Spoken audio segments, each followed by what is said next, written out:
Durante 3 domingos, hoje, próximo domingo e de hoje a 15, nós vamos estar falando sobre milagres de Jesus no Evangelho de João. E na nossa primeira mensagem, vamos ver Jesus, Senhor da provisão. Evangelho de João, capítulo 6, versículo 1 a 15, eu vou ler. É o texto da primeira multiplicação dos pães. Diz o seguinte: algum tempo depois, Jesus partiu para outra margem do mar da Galileia, ou seja, do mar de Tiberíades. E grande multidão continuou a segui-lo, porque vira os sinais miraculosos que ele tinha realizado nos doentes. Eu vou parar aqui, abrir um parênteses para dizer o seguinte: em João capítulo 20, versículo 30 e 31, diz que Jesus realizou na presença dos seus discípulos muitos outros sinais miraculosos. Eu repito, em João capítulo 20, versículo 30 e 31, diz que Jesus realizou na presença dos seus discípulos muitos outros sinais miraculosos que não estão registrados no Evangelho de João. Mas aqueles que foram registrados no Evangelho de João foram escritos para que nós creiamos que Jesus Cristo é o Filho de Deus, e para que, crendo em Jesus, nós tenhamos vida, a vida que procede de Deus, nós tenhamos vida em seu nome. A palavra sinais, inclusive diz no versículo 2, grande multidão continuava a segui-lo, porque vira os sinais miraculosos. É a mesma palavra que na língua portuguesa nós usamos para milagres. E essa palavra sinais, a palavra semeia no grego, ela dá a ideia de uma marca. É uma marca mediante a qual você reconhece uma pessoa, ou você reconhece uma coisa específica. Por exemplo, quem já viu o filme do Zorro? O Zorro tinha aquela marca lá do Z. Então quando você chegava, tinha lá Z, você sabia que ali passou o Zorro. Então era uma marca que identificava ele. Nós temos, por exemplo, a suástica nazista, que indicava, por exemplo, toda aquela questão que identifica até hoje o movimento nazista. Nós temos, por exemplo, em muitos carros, e muitas pessoas usam a marca do peixe, que na época do cristianismo, e ainda hoje, era um sinal de que a pessoa era cristã. Então, quer dizer, a palavra semeia é uma marca ou um sinal que identifica uma coisa ou identifica uma pessoa. E essa marca, ou seja, semeia, os milagres de Jesus, eles foram registrados exatamente para identificar a pessoa de Jesus. Agora, não só a sua pessoa, mas para mostrar que Jesus Cristo é Deus. Agora, nem todas as pessoas entendiam isso. Tanto é que, deixa a sua Bíblia aí aberta em João 6, no versículo 26 de João 6, diz o seguinte: João 6, 26, Jesus respondeu: a verdade é que vocês estão me procurando, não porque viram sinais miraculosos, mas porque comeram os pães e ficaram satisfeitos. Havia pessoas que seguiam a Jesus não porque tinham entendido os sinais, mas não porque olhavam para os milagres de Jesus e através dos milagres identificavam Jesus como Deus, Jesus como Salvador, Jesus como Messias, aquele que havia sido prometido, enviado pelo Pai para ser o Salvador da humanidade, para morrer pelos nossos pecados, ser sepultado e ressuscitar. Eles não tinham entendido isso. Haviam pessoas que seguiam a Jesus simplesmente por causa dos benefícios que obtinham os milagres de Jesus, porque Jesus dava de comer, Jesus curava, etc. Então as pessoas queriam a comida, queriam a cura. Eles não queriam a pessoa de Jesus, eles não queriam o Salvador, eles não queriam Deus, eles queriam os benefícios que Jesus podia dar, mas não aquilo que na sua essência Jesus era e Jesus representava. Voltando para João, fechando parênteses, capítulo 6, versículo 3, fala assim: então Jesus subiu ao monte e sentou-se com os seus discípulos. Estava próxima a festa judaica da Páscoa. Levantando os olhos e vendo uma grande multidão que se aproximava, Jesus disse a Filipe: onde compraremos pão para esse povo comer? Fez essa pergunta apenas para pô-lo à prova, pois já tinha em mente o que ia fazer. Filipe lhe respondeu: 200 denários, que era mais ou menos 200 moedas, uma moeda de prata equivalente a um dia de trabalho. Filipe lhe respondeu: 200 denários não comprariam pão suficiente para que cada um recebesse um pedaço. Versículo 8, outro discípulo, André, irmão de Simão Pedro, tomou a palavra. Aqui está o rapaz com 5 pães de cevada e 2 peixinhos. Mas o que é isso para tanta gente? Jesus, mandem o povo assentar-se. Havia muita grama naquele lugar e todos se assentaram. Era cerca de 5.000 homens, isso sem contar mulheres e crianças. Versículo 11: então Jesus tomou os pães, deu graças e o repartiu entre os que estavam sentados, tanto quanto queriam, e fez o mesmo com os peixes. Depois que todos receberam o suficiente para comer, disse aos seus discípulos: ajuntem os pedaços que sobraram, que nada seja desperdiçado. Então eles os ajuntaram e encheram 12 cestos com os pedaços dos 5 pães de cevadas deixados por aqueles que tinham comido. Depois de ver o sinal miraculoso, ou seja, o milagre que Jesus tinha realizado, o povo começou a dizer: sem dúvida, este é o profeta que devia vir ao mundo. Sabendo Jesus que pretendiam proclamá-lo rei à força, e o seu propósito aqui não era ser proclamado como rei, mas ser reconhecido como Messias, como Deus. Então, quando ele entendeu que queriam proclamá-lo rei, e eles queriam um líder político, e Jesus não veio para ser um líder político, ele veio para ser alguém para libertar da condenação, da escravidão do pecado, para morrer na cruz e ressuscitar. E quando Jesus entendeu o propósito deles, que não estava em sintonia com o propósito do Pai, com a missão de Jesus, então Jesus retira-se novamente sozinho para o monte. Esta mensagem da primeira multiplicação dos pães vai nos mostrar que Jesus, Ele é o Senhor da provisão. A nossa mensagem é que a fé aliada à esperança. Alguém já falou que fé e esperança são 2 irmãs gêmeas. Nós, quando perdemos a fé, nós não temos mais esperança. Quando nós temos esperança, significa que ainda nós temos fé. Tanto é quando a Bíblia fala sobre Abraão, fala que ele não duvidou. Abraão não perdeu a esperança porque ele não tinha incredulidade, mas ele acreditava, ele cria que Deus era poderoso para cumprir o que Deus havia prometido. Logo, por causa da fé dele, esta fé sustentava a esperança, de tal maneira que perseverantemente e confiantemente Abraão esperava o cumprimento da promessa que Deus havia feito a ele, dele ser pai de uma grande nação. Embora naquela altura ele e Sara não pudessem ser pais, mas Abraão acreditava na promessa de Deus, e porque ele tinha fé, tanto é que ele foi chamado pai da fé. Desde o início a vida dele marcada por fé, crer na palavra de Deus. Abraão esperou, ele tinha esperança. Então a fé aliada à esperança leva-nos a esperar de Deus os recursos para o suprimento das nossas reais necessidades. Deus não tem o compromisso de suprir todos os nossos desejos. Deus até supre alguns dos nossos desejos, e muitos dos nossos desejos, mas Deus tem o compromisso de suprir as nossas reais necessidades. Quando nós olhamos para o Evangelho de João, nós temos registrados 7 sinais miraculosos ou milagres de Jesus. Em João capítulo 2, versículo 1 a 12, Jesus transforma água em vinho.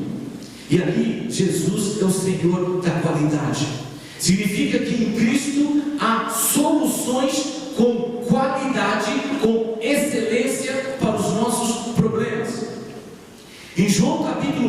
4, versículo 46 a 54, Jesus cura à distância o filho de um oficial do rei.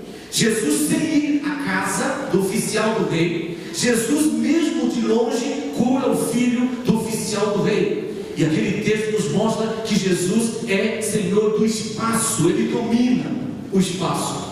Em João capítulo 5, versículo 1 a 18, Jesus cura um homem que estava paralítico fazia 38 anos. E ali mostra que Jesus é o Senhor do tempo. Em João capítulo 6, versículo 1 a 15, na primeira multiplicação dos pães, o texto que nós lemos, com 5 pães e 2 peixes, Jesus alimenta uma multidão. Jesus é o Senhor da provisão. Em João capítulo 6, versículo 16 a 21, Jesus acalma uma tempestade e Ele anda sobre as águas, mostrando que Jesus é Senhor da natureza. E quando Ele fala também, não temas, para os seus discípulos, Jesus é o Senhor da paz. Em João capítulo 9, versículo 1 a 12, Jesus cura um cego de nascença. E quando perguntam para Jesus quem pecou, esse ou seus pais, Jesus falou, nem ele nem os seus pais, mas isso aconteceu para que se manifestasse a glória de Deus. E ali Jesus é o Senhor da glória. Em João capítulo 11, versículo 1 a 57, Jesus ressuscita Lázaro depois de alguns dias que Lázaro estava morto e o corpo inclusive já cheirando mal. Jesus é o Senhor da ressurreição e da vida. E naquele contexto ele fala, aquele que crê em mim, ainda que morra, ele viverá. Jesus é o Senhor da qualidade, soluções com qualidade. Jesus é o Senhor do espaço. Não há lugar onde nós possamos estar e morar que Ele não possa estar presente, que Ele não possa agir. Jesus é o Senhor do tempo. Não importa quanto tempo eu tenho problema, há quanto tempo existem as minhas lutas, Ele é Senhor do tempo. Ele é o Senhor da provisão, da natureza, da paz, o Senhor da glória. Jesus é o Senhor da ressurreição e da vida. Durante 3 domingos nós vamos estudar hoje João 6, 1 a 15, que fala que Jesus é o Senhor da provisão. No próximo domingo vamos ver que Jesus acalma as tempestades da nossa vida e da paz, porque Jesus é o Senhor da natureza e da paz. E em João 9 vamos ver que Jesus é o Senhor da glória, porque Ele faz todas as coisas para a sua glória. Jesus é o Senhor da provisão. O texto que nós lemos, João capítulo 6, nós tiramos 3 lições deste milagre da multiplicação dos 5 pães e dos 2 peixinhos. Primeira lição: Jesus conhece e se compadece das nossas necessidades. Jesus conhece e se compadece das nossas necessidades. É interessante que quando nós olhamos para João capítulo 6,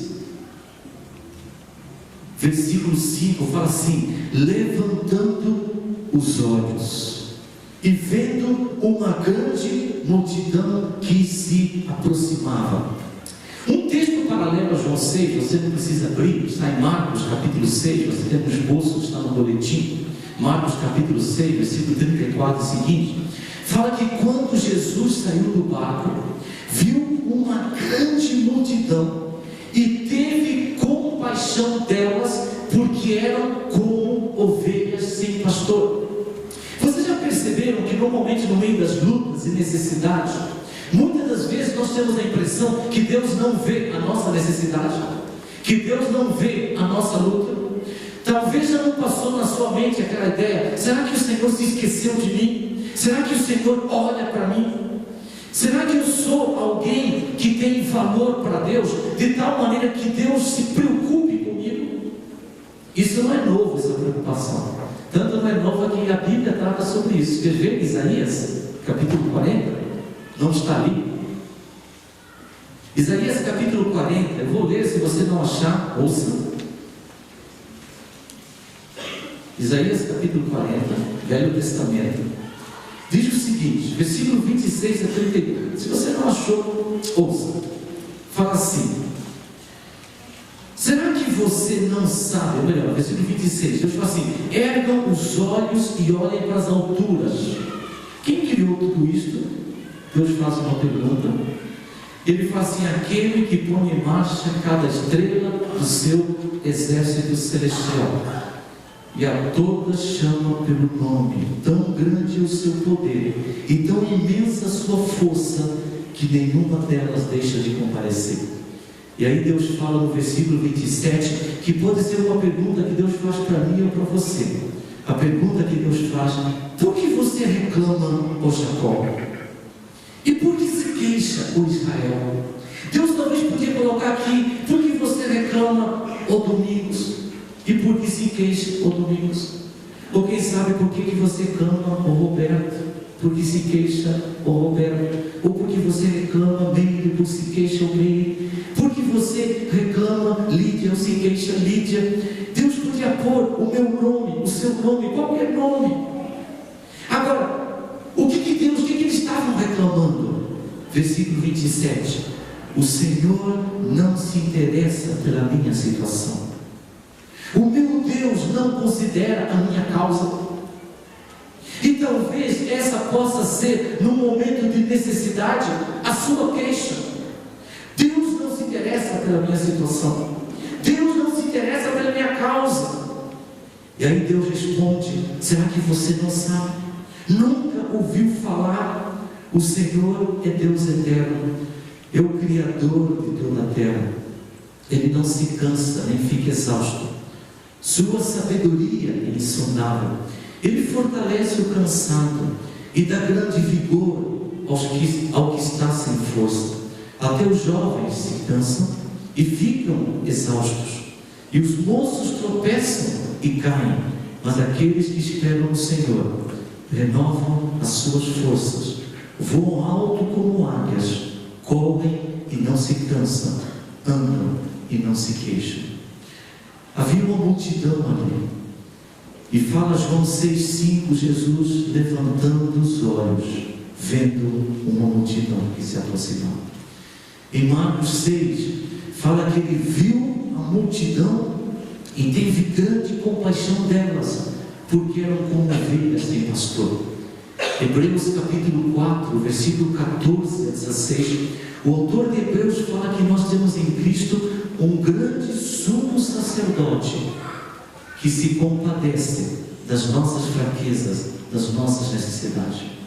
Deus se compadece das nossas necessidades espirituais, as nossas necessidades da alma, e Ele supre com o perdão, com a salvação eterna que nós precisamos em Cristo Jesus. Deus se compadece das nossas necessidades físicas, de pão, de alimento, as nossas necessidades de cura, de alívio da dor que nós enfrentamos. Deus se compadece das nossas necessidades psíquicas, mentais, necessidade de significado na vida, de sentido, de sermos ensinados, de ouvirmos palavras de vida eterna, necessidade de amor e necessidade de compaixão. Mas a primeira lição que nós tiramos aqui é que Deus conhece e Ele se compadece diante das nossas necessidades. A segunda lição que nós tiramos é que Jesus testa, Jesus prova a nossa fé. Olha lá em João capítulo 6, versículos 5 e 6, Jesus faz uma coisa interessante. Até parece que Jesus estava brincando com Filipe, mas não estava brincando com Filipe não. Diz assim, versículo 5: levantando os olhos e vendo uma grande multidão que se aproximava, Jesus disse a Filipe: onde compraremos pão para este povo comer?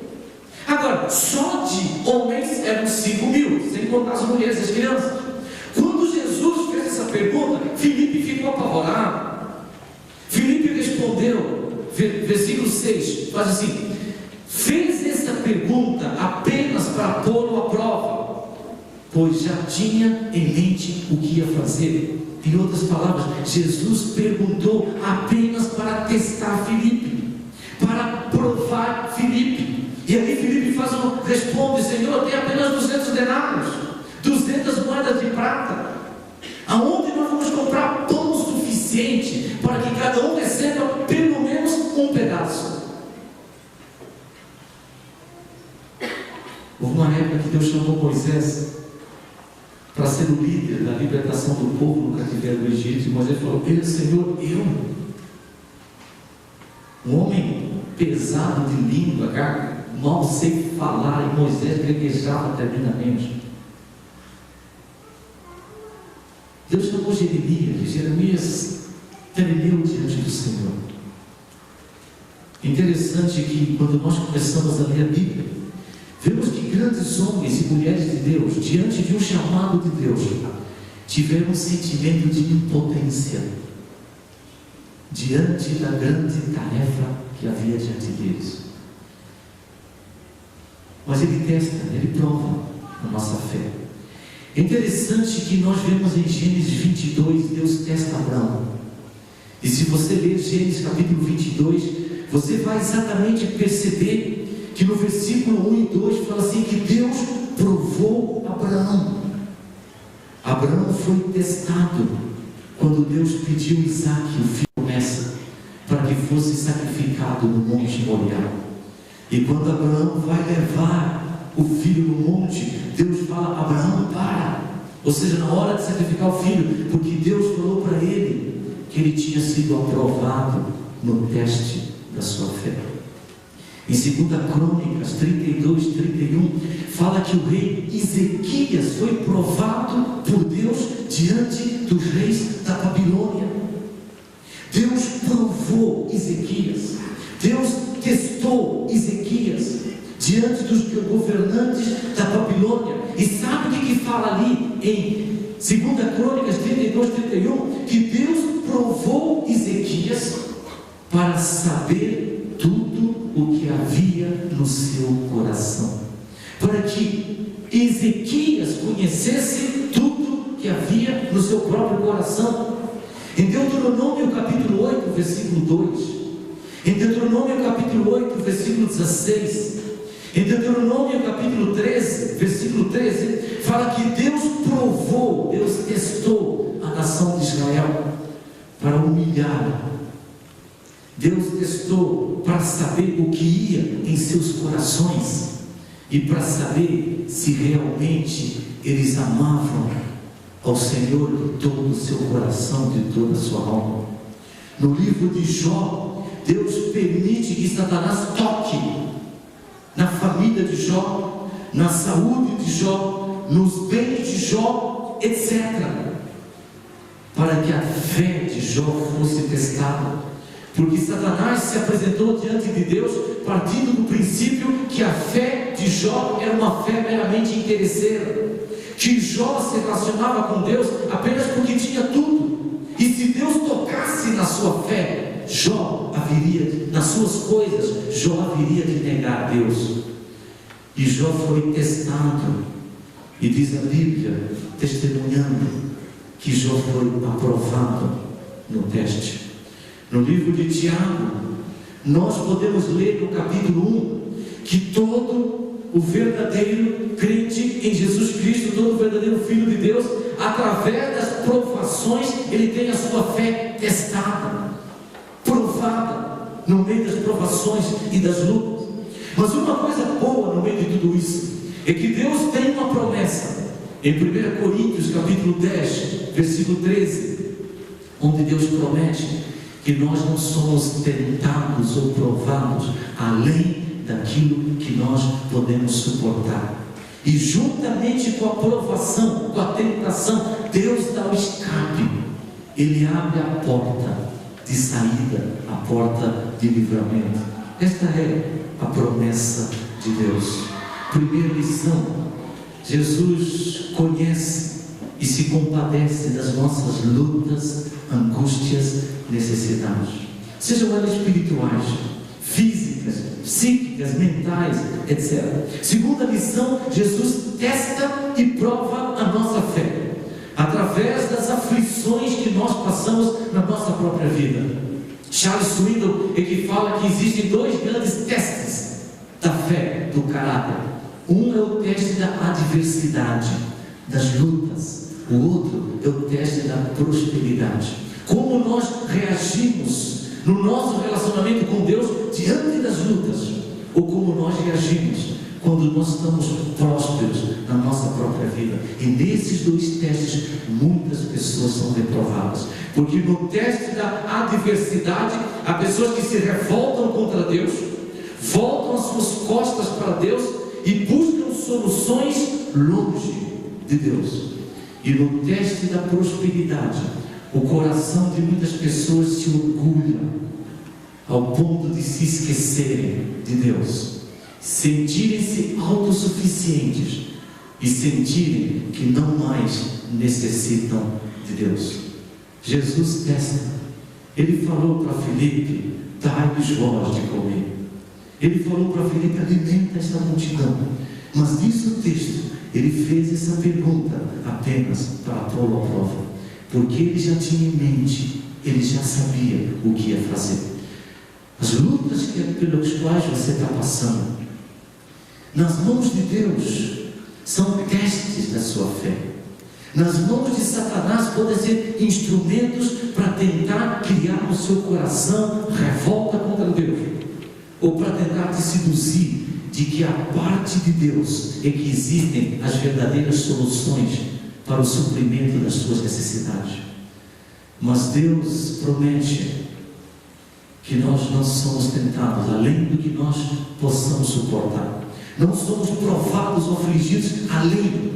E juntamente com as provações, Ele dá o escape. Terceira e última lição: Jesus provê os recursos necessários para suprir as nossas necessidades. Primeira lição: Ele conhece e se compadece das nossas necessidades. Segunda lição: Ele testa, prova a nossa fé. Terceira lição: Ele provê os recursos necessários. Olha que coisa interessante, olha lá em João 6, na sua Bíblia, versículo 11, versículo 10, Jesus começa dizendo: disse Jesus: mandem o povo assentar-se. Havia muita grama naquele lugar e todos se assentaram. Eram cerca de 5.000 homens. Então Jesus tomou os pães, deu graças e os repartiu entre os que estavam sentados, tanto quanto queriam, e fez os mesmos com os peixes. Depois que todos receberam o suficiente para comer, disse aos seus discípulos: ajuntem os pedaços que sobraram, que nada seja desperdiçado. Olha que coisa interessante, versículo 12: todos receberam o suficiente para comer. Todos receberam o suficiente para comer. Quando Deus testou Abraão, e Abraão leva Isaac no monte, na hora que Abraão está disposto a sacrificar Isaac, Deus fala para Abraão: para.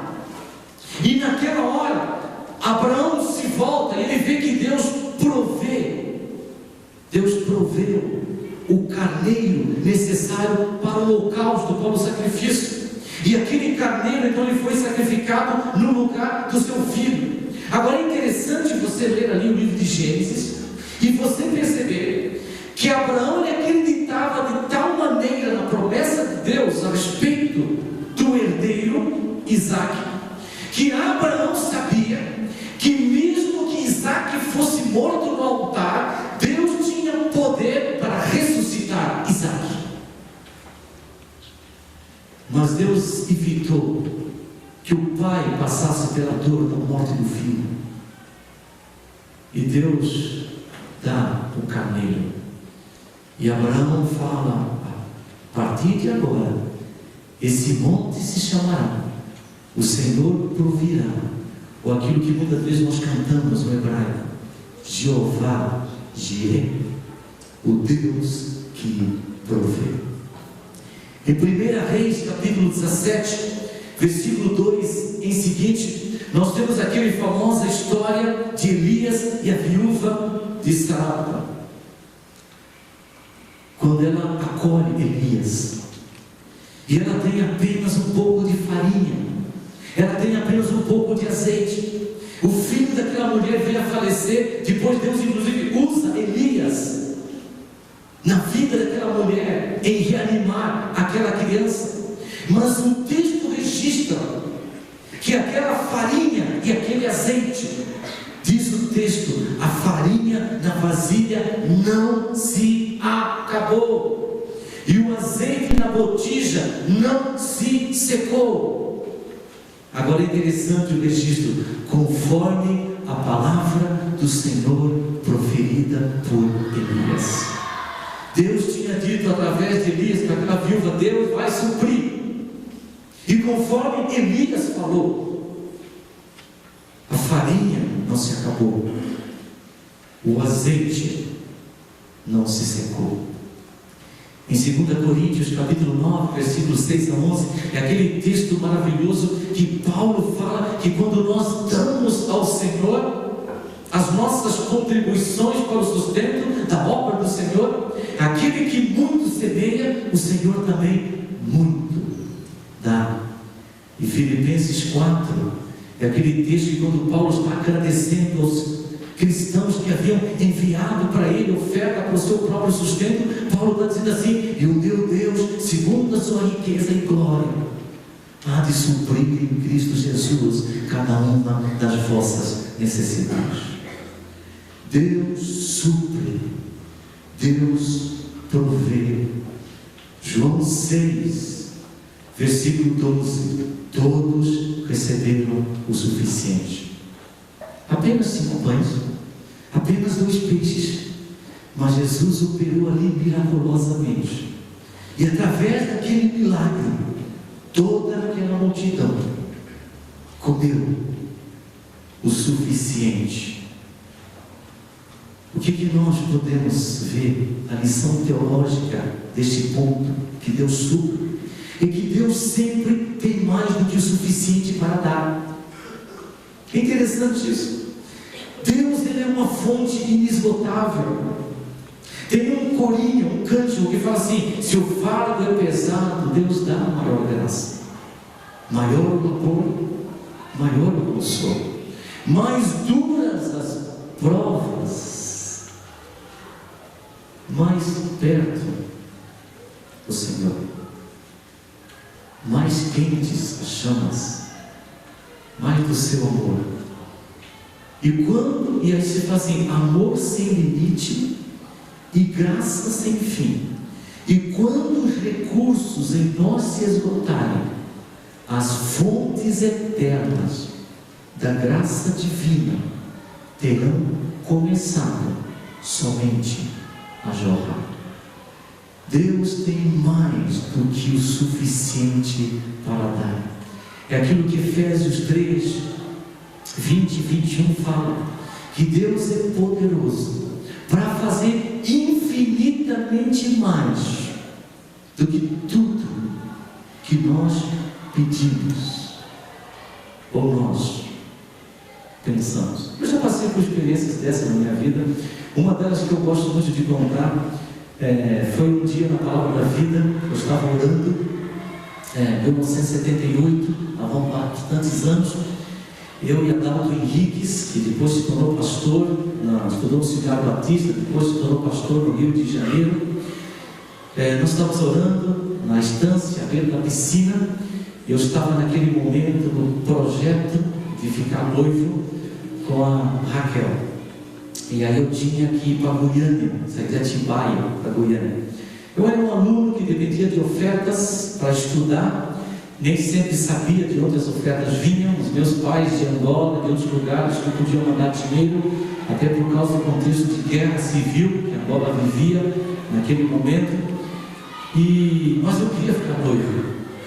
E eu e o Adalto estávamos orando, marcamos a data, 24 de setembro, ou 20 de setembro, 24 de setembro, minha memória está boa, a esposa está falando, 24 de setembro.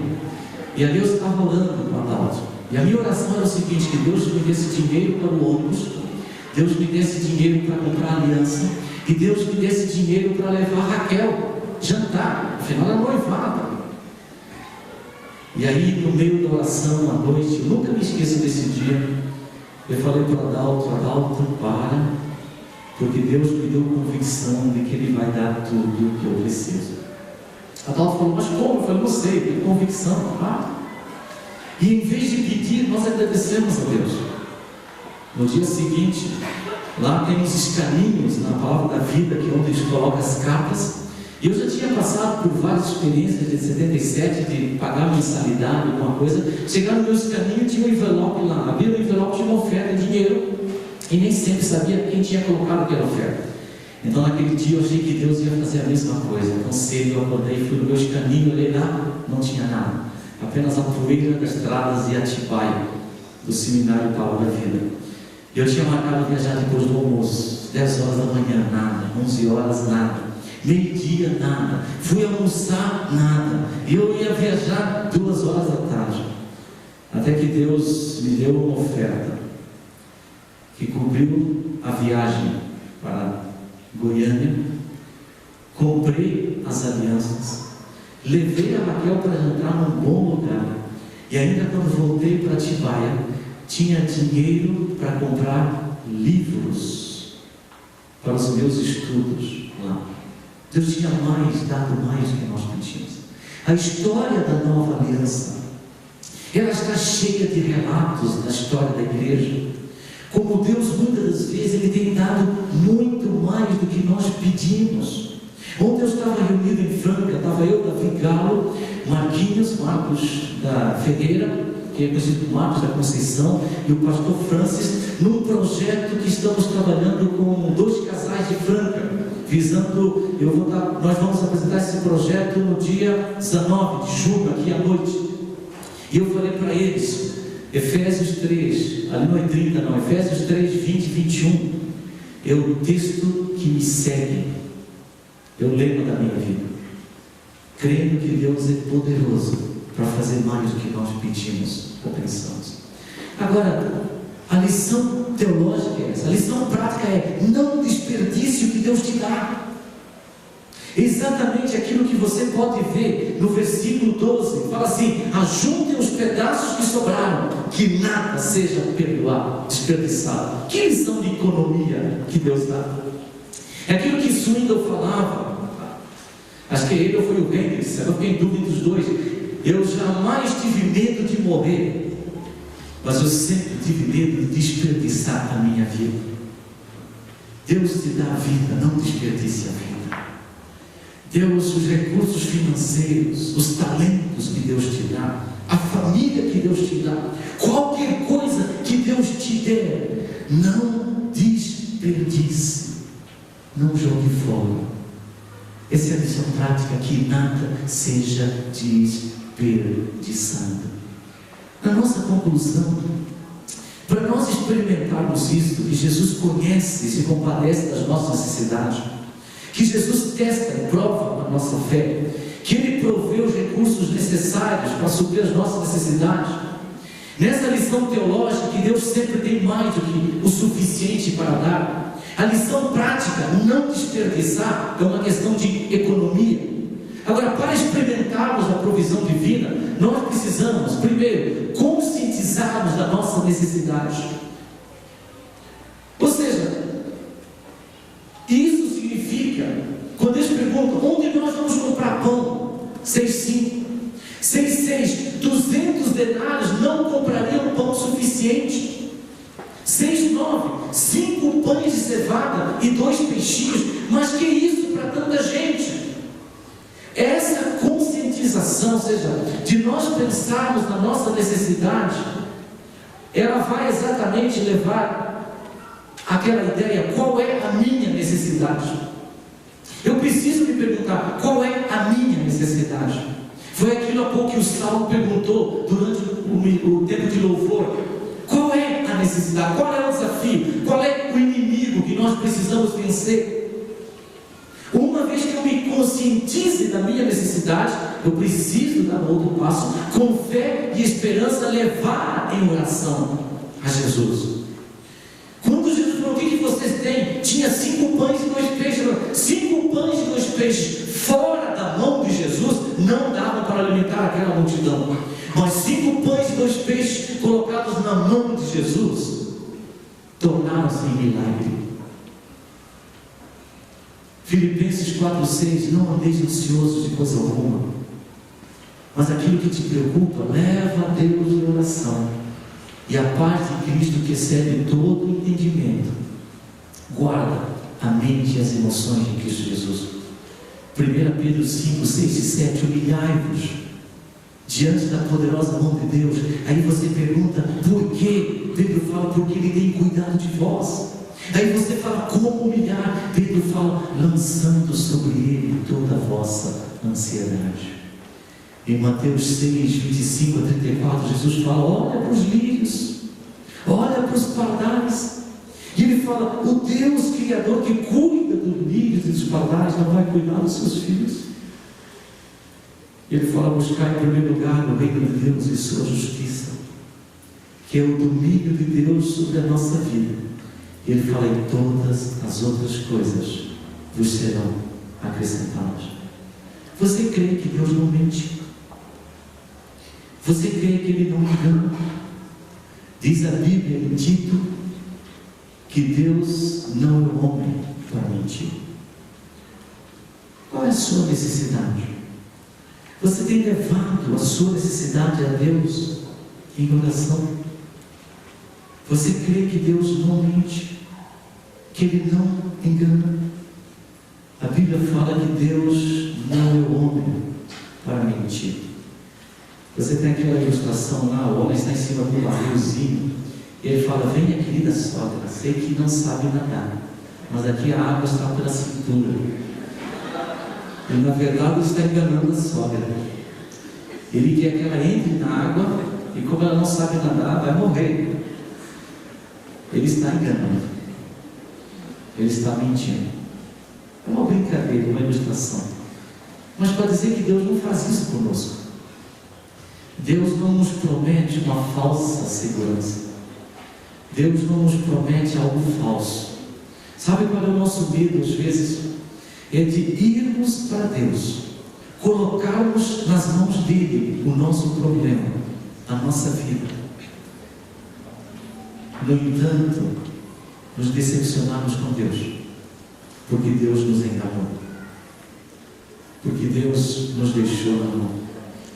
E há muitas vezes que nós tememos ser enganados por Deus, sermos decepcionados por Deus. Conforme nós vimos no início, a fé aliada à esperança leva-nos a esperar de Deus os recursos para o suprimento das nossas reais necessidades. Vamos baixar as nossas cabeças. Que você possa estar perguntando no seu próprio coração: o que Deus, através dessa mensagem, Ele quer transformar no meu modo de pensar e agir? O que Deus falou no seu coração nesta noite? O que no seu modo de pensar e de agir Deus quer transformar?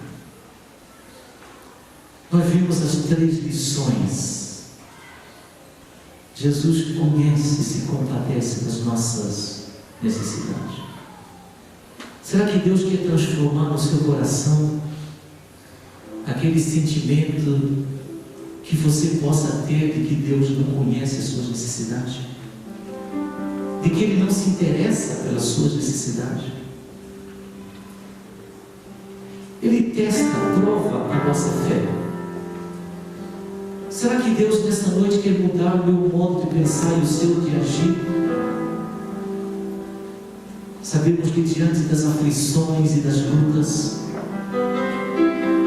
Deus não nos dá maiores aflições e lutas além do que nós possamos suportar. E juntamente com as aflições e lutas, Ele dá um escape. Outra lição que nós vimos é que Ele provê mais do que o necessário. Será que nós cremos nisso? Podemos nos conscientizar dos nossos problemas e levarmos a Deus em oração? Pergunte-se como é que eu posso colocar essa mensagem em prática na minha vida. O desafio prático é reconhecer a sua necessidade. é colocar diante de Deus em oração. Deus vai responder sim, Deus vai responder não, Deus vai responder espera, mas que seja qual for a resposta de Deus, Deus vai responder para o melhor da sua vida e para a glória do seu nome. Qual o primeiro passo que você vai dar aqui para colocar essa mensagem em prática na sua vida? Oh Deus e Pai, que nós possamos sair daqui nesta noite plenamente convictos de que Tu és o Senhor da provisão, e que isso possa fazer real diferença na nossa vida, no nosso dia a dia, de tal maneira que nós possamos viver a vida abundante em Cristo Jesus, no nome dele que nós oramos.